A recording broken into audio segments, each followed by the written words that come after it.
Hi guys! Hi guys! It's me again, Jalai. Welcome back to my YouTube channel. So, samahan nyo ako guys na gawin itong makeup look na to na kakatapos ko lang po mag-makeup. So, yun guys. Back to makeup na naman ako.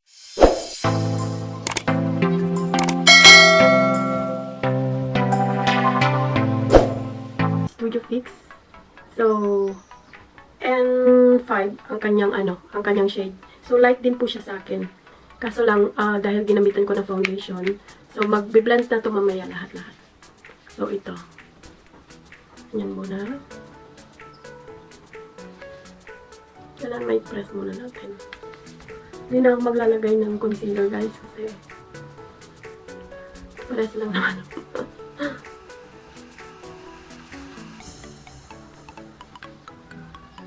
Nakakamiss din kasi ako mag-makeup. Pero kasi alam nyo guys, nakakatamad kapag marunong ka sa makeup.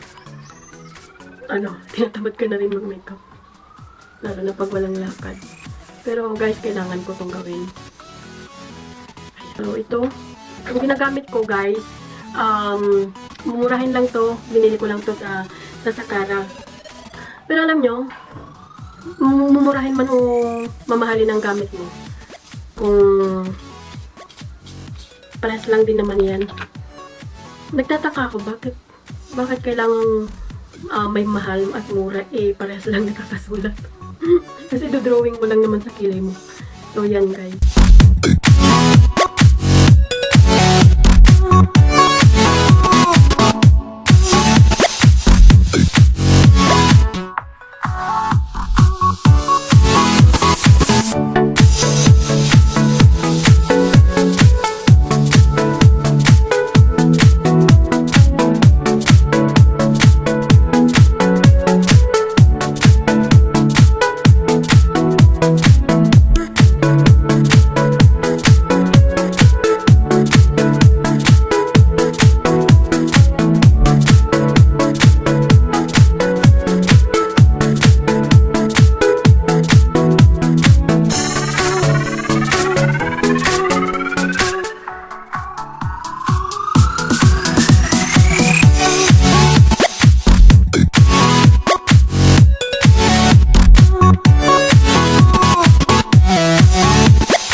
Tingnan nyo, napaka lang niya.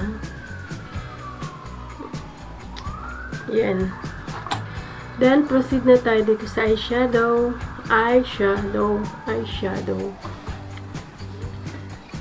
Ano kayang pwede kong gawin? Pwede kong ilagay. Ang hirap din mag-isip ng eyeshadow, no?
Ayan guys, yung outcome ng aking ginawa.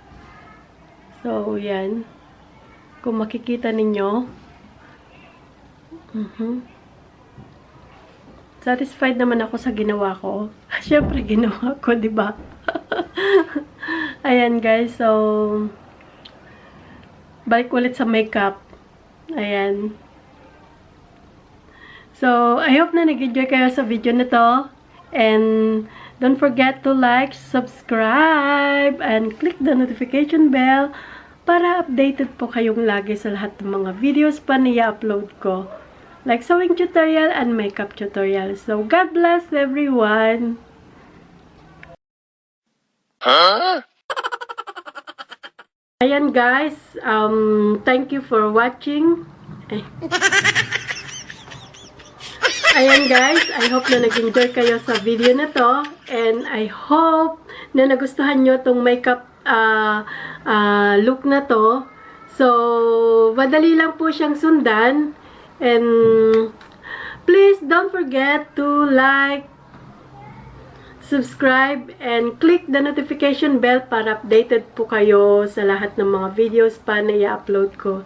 Like sewing tutorial and makeup tutorial and marami pang iba. So guys, God bless everyone.